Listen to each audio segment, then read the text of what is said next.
हाँ जी, पशुपालक साथियों, आज जो कार्य कर रहे हैं उसके विषय में आपको जानकारी दूंगा और कोई छोटी मोटी बात है पशुपालन के बारे में जो भी ध्यान में आएगी उसके बारे में जानकारी देंगे। तो अभी मच्छर तो इनको मार नहीं करता, लड़ता नहीं। मच्छर सिर्फ आदमी को परेशान करता है, परंतु मक्खी है, मक्खी परेशान करती है। अगर वैसे तो हम फुहारे से आधा डीजल आधा सरसों का तेल लगाते हैं, कई बार शाम तक फिर उसका प्रभाव थोड़ा कम हो जाता है और जिस समय दूध निकालते हैं उस समय फिर पशु को परेशान करती है। या तो फिर पंप से दोबारा फुहारा मारना पड़ता है या फिर कोई पखे वगैरह का फ़ैन वगैरह का जुगाड़ करना पड़ता है।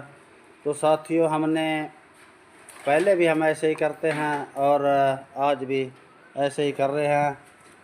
तो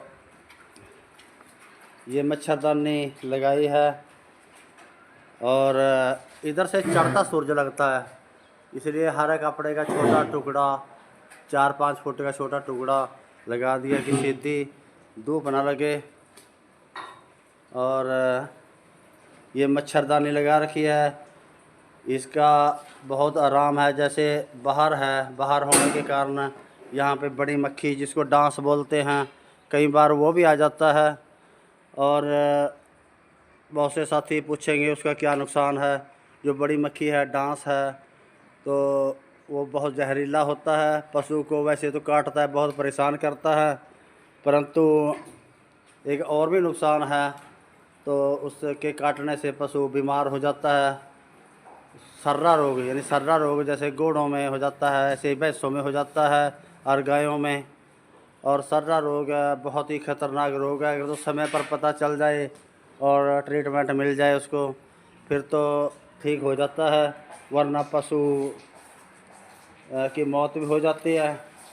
तो हमने इन छोटी छोटी बातों का ध्यान रखना है। जैसे जिसका भी अब पशुओं वाला डेयरी फार्म है, बाहर खेतों की साइड में है, और जो मोटी मक्खी है जिसको डांस मक्खी बोलते हैं, अगर वो नज़र आती है तो आपने उसका इंतज़ाम करना है। और साथियों, पानी वाले खाने मैंने कल वीडियो डाली, परसों वीडियो डाली थी, उसमें ही बताया था कि गर्मी का मौसम है, आपने पानी वाले खाने लगभग हर रोज़ साफ़ करने हैं। क्योंकि दाना अगर इसके अंदर मुंह से पशु गिरा देगा तो फिर दाना के अंदर सड़न क्रिया स्टार्ट हो जाएगी। सड़न क्रिया स्टार्ट हो गई तो फिर फंगस हो जाएगी। फंगस फिर कई बीमारियों का कारण बनता है, जैसे थनैला रोग भी हो जाता है फंगस के कारण। और पशु के रुमन का सिस्टम भी ख़राब हो जाता है और पशु बीमार पड़ जाता है। तो साथियों, बीमारी पर पैसा खर्चने की बजाय उसके रख रखाव पर रखिए। तो जो खाने हैं उनको अच्छी तरह से साफ़ करिए, जैसे अब करने लग रहे हैं। देखो, ये खाना कर दिया है, बिल्कुल साफ़ कर दिया है और उसको करने लग रहे हैं। कर दिया क्यों?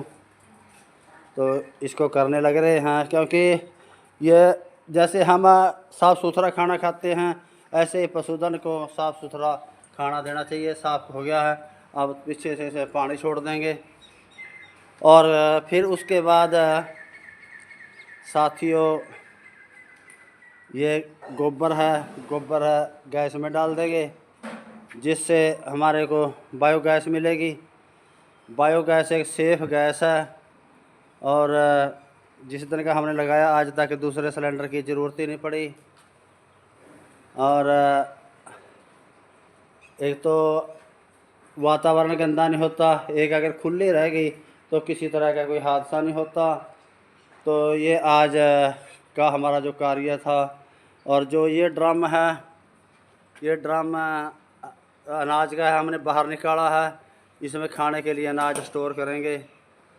तो अभी इसको 4-5 दिन धूप में रखेंगे और अनाज को अच्छी तरह से सुखाएंगे और फिर उसके बाद ठंडा होने पर उसमें डालेंगे। ये छोटी छोटी बातें हैं ध्यान रखने की। और तूड़ी के बारे में भी मैंने बताया था पहली वीडियो में, आप अच्छी तरह से साफ़ करके डालिए। हमारे पास ये पुरानी तूड़ी पड़ी है, अगर पुरानी किसी साथी के पास नहीं है तो नई के बारे में भी मैंने बताया था। तो सबसे पहले तो इस जो औजार है जिसको हम चारना बोलते हैं, भूसा छानने की मशीन बोलते हैं, तूड़ी छानने की मशीन बोलते हैं, तो इसका जुगाड़ कहीं ना कहीं से बनाइए। और इसके नीचे बहुत गर्दा निकलता है, देखो कितना गर्दा है नीचा, इधर से साफ़ सुथरा भूसा निकलता है। अगर किसी के पास मजबूरी है, नया भूसा है, तो फिर उसको पशुओं के पास डालने से पहले किसी तरपाल या पल्ली के ऊपर बिछाकर पानी से पहले नरम करिए। पानी के अंदर पशु की मात्रा के अनुसार, जैसे जितने पशु हैं, एक पशु का 200-250 ग्राम गुड़ या 200-250 ग्राम सीरा मिला के पानी में, उससे उसको नरम करिए। नरम करने के बाद जब नरम हो जाए तो आपने फिर अपने पशुओं को डालना है, ताकि पेट के अंदर किसी भी तरह का गड़बड़ ना करे। जैसे पशुओं को ये भूसा ताज़ा ख़राब करता है, नुकसान देता है, ऐसे ही इंसानों को जो गेहूँ है, अगर ताज़ी गेहूँ पिसवाएंगे तो वो भी पेट में दर्द कर देती है।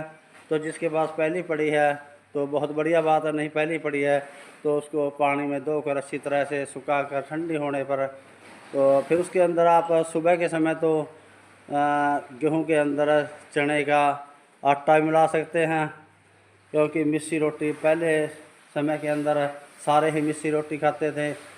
गर्मियों में मिस्सी रोटी बहुत ही बढ़िया कारगर रहती है।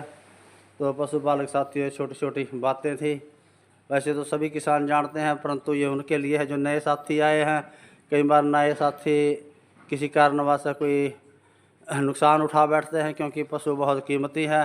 तो पशुपालक साथियों, ये छोटा सा मेरा एक वीडियो डाला है मैंने, तो जैसे साफ़ कर दिया है, थोड़ी देर हवा लग जाएगी इनको, उसके बाद इनको पानी खोल लेंगे, फिर जितना ये पिएंगे उतना अपने आप आता रहेगा। नमस्कार, जय हिंद साथियों।